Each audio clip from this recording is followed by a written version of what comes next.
ৰহস্য the মাইষ্টেৰিয়াছ journey 54 বছৰ পুৰণি এটি লোমহৰ্ষক হত্যাকাণ্ড।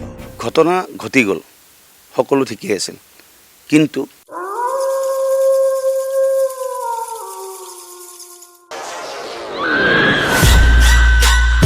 যি হত্যাকাণ্ডই জোকাৰি গৈছিল সমগ্ৰ দেশ।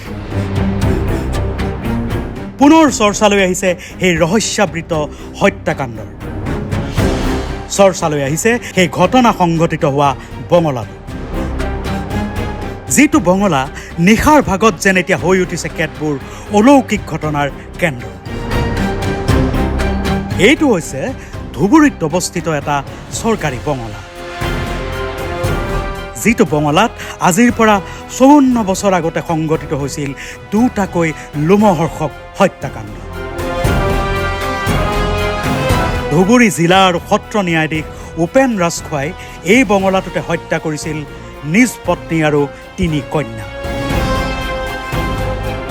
1970 চনৰ 10 আৰু 25 ফেব্ৰুৱাৰীত বিচাৰক ৰাজখোৱাই পত্নী পুতলী ৰাজখোৱা, 3 কন্যা কৰ্মে নিৰ্মালী, ৰূপালী আৰু জোনালী হত্যা কৰি পুতি থৈছিল এই চৰকাৰী বঙলাটোৰ চৌহদতে। পাছত আৰক্ষীয়ে চৌহদৰ গাঁতৰ পৰা উদ্ধাৰ কৰিছিল 4টাকৈ নৰকংকাল। সমগ্ৰ দেশ কঁপাই যোৱা এই হত্যাকাণ্ড ৰাজখোৱাই সংঘটিত কৰিছিল তেওঁৰে ব্যক্তিগত সহায়ক তথা ৰান্ধনী উমেশ চন্দ্ৰ বৈশ্যৰ সহায়ত। পৰৱৰ্তী সময়ত 1976 চনত উপেন ৰাজখোৱাক মৃত্যুদণ্ডৰে দণ্ডিত কৰা হয় যোৰহাট কেন্দ্ৰীয় কাৰাগাৰত, আৰু উমেশ বৈশ্য যাৱজ্জীৱন কাৰাদণ্ডৰে দণ্ডিত হৈছিল। উপেন ৰাজখোৱাই হত্যাকাণ্ডৰ কথা স্বীকাৰ কৰিছিল, কিন্তু কিয় নিজ পৰিয়ালক নিজ হাতেৰে নিঃশেষ কৰিছিল সেয়া আজিও ৰহস্য হৈ ৰ'ল। প্ৰায় 40 বছৰ পৰিত্যক্ত হৈ আহিছে এই অভিশপ্ত বঙলাটো। বৰ্তমান এই বঙলাটো ভাঙি তাত নিৰ্মাণ কৰিছে ধুবুৰী জিলা ন্যায়িক প্ৰাধিকৰণৰ আদালত ভৱন। কিন্তু এই ভৱন নিৰ্মাণৰ পৰাই অভিশপ্ত বঙলাটোক কেন্দ্ৰ কৰি সৃষ্টি হৈছে যেন কেতবোৰ অলৌকিক অস্বাভাৱিক কৰ্মকাণ্ড।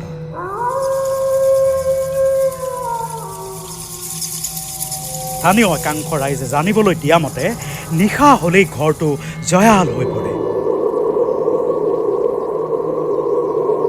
ঘৰটোৰ সন্মুখৰ পথেদি কোনো লোকে যেন নিশা আহ-যাহ নকৰে। নিশা ঘৰটোৰ পৰা ভাহি আহে যেন বিভিন্ন অস্বাভাৱিক শব্দ। একেলগে নিশা হ'লেই এই অভিশপ্ত বঙলাটোত যেন গুঞ্জৰিত হয় কোনো অতৃপ্ত আত্মাৰ কাহিনী। একাংশ লোকৰ ভাষ্যৰ ভিত্তিত, অৰ্থাৎ ঘটনাৰ সত্যাসত্যৰ তথ্য বিচাৰি অলপতে মাজনিশা এই অভিশপ্ত বঙলাৰ সন্মুখত উপস্থিত হ'লগৈ নেচন এনিৰ এটা দল। বুকুত এক অজান আকাংক্ষালৈ হত্যাৰ সন্ধানত আগবাঢ়িল নেচন এনিৰ ক্ৰিউ। কেমেৰা পাৰ্চন চাবা যে এতিয়া মোৰ লগত যাব, লগত আছে আমিনুৰ, ইছলাম মোৰ লগত আছে, আমি 4জন ক্ৰিউ ইয়াত যিহেতু আহিছোঁ। এতিয়া মই আপোনালোকক সেই বাংলোটোলৈ লৈ যাম।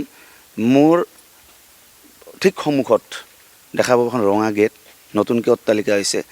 এই যিটো আপুনি প্লট দেখা পাইছে বৰ্তমান, এই প্লটটোতে 70 দশকত নিজৰ পত্নীসহ 3গৰাকী কন্যাক হানি খুচি হত্যা কৰি পুতি থোৱা হৈছিল এই ঠাইতে।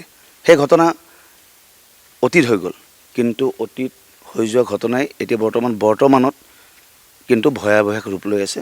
নিশা ঠিক 12 বজাৰ লগে লগে এই অঞ্চলৰে লোক এই বাংলোটোৰ সমীপৰে অহা যোৱা কৰাটো যেনে ভয়াৱহ বিষয়।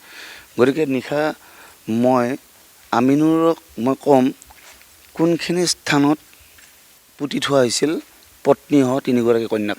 ঘটনা ঘটি গ'ল, সকলো ঠিকেই আছিল, কিন্তু জনতাৰ মুখে মুখে এটাই প্ৰশ্ন যে 9 বজাৰ পিছতে এই ঠাইখিনি জয়াল হৈ পৰে আৰু কিবা নহয় কিবা এটা ঘটনা সংঘটিত হয়। যিহেতু মই গুৱাহাটীৰ পৰা আহিছোঁ ধুবুৰীলৈ, ইনফৰমেশ্যন মোৰ লগত আছে, ৰাইজৰ কথা শুনিছোঁ, কিন্তু ব্যাখ্যা কৰিব আমাৰ ব্যুৰো কি হয় নিশা হ'লে। যিহেতু প্ৰায় 1970 দশকত যি ঘটনাটো সংঘটিত হৈছিল, তাৰ পিছত কিন্তু দেখা গৈছিল যে সঘনাই মানুহ যি ধুবুৰীবাসী ৰাইজ ইয়াত যিহেতু পাঁচপীৰ দৰগাহ আছে, গুৰু টেগ বাহাদুৰ আছে, ইয়াত ধুবুৰী আৰক্ষী অধীক্ষকৰ কাৰ্যালয় আছে, চাৰ্কেট হাউচ আছে, তাৰপিছত আপোনাৰ জিলা উপায়ুক্ত কাৰ্যালয় আছে, কেইটামান পাৰ্ক আছে।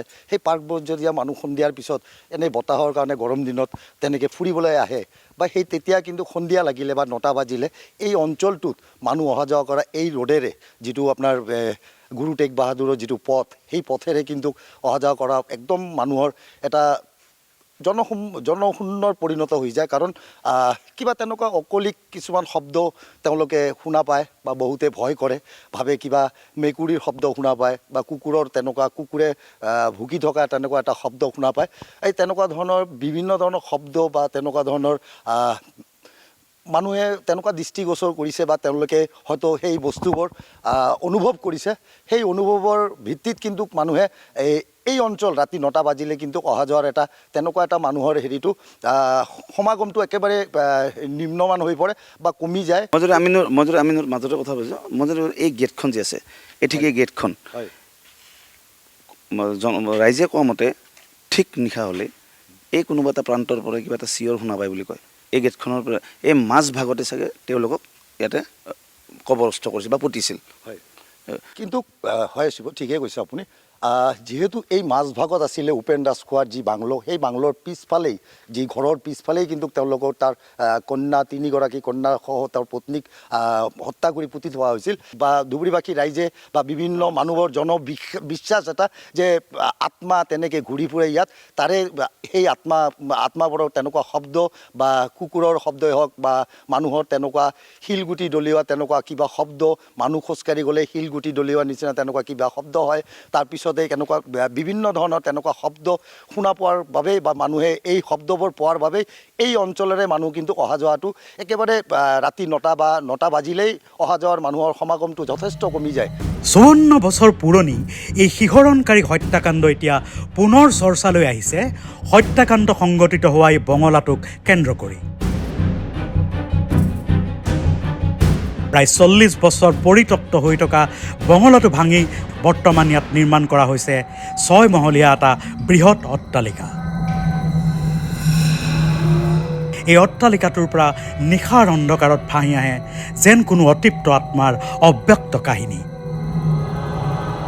কোনোবাই যেন ক'ব বিচাৰে ৰহস্যৰ আৱৰ্তত থকা পুতলি ৰাজখোৱা, লিনু, লুনা আৰু ভান্তুৰ হত্যাৰ আঁৰৰ সেই কাহিনী।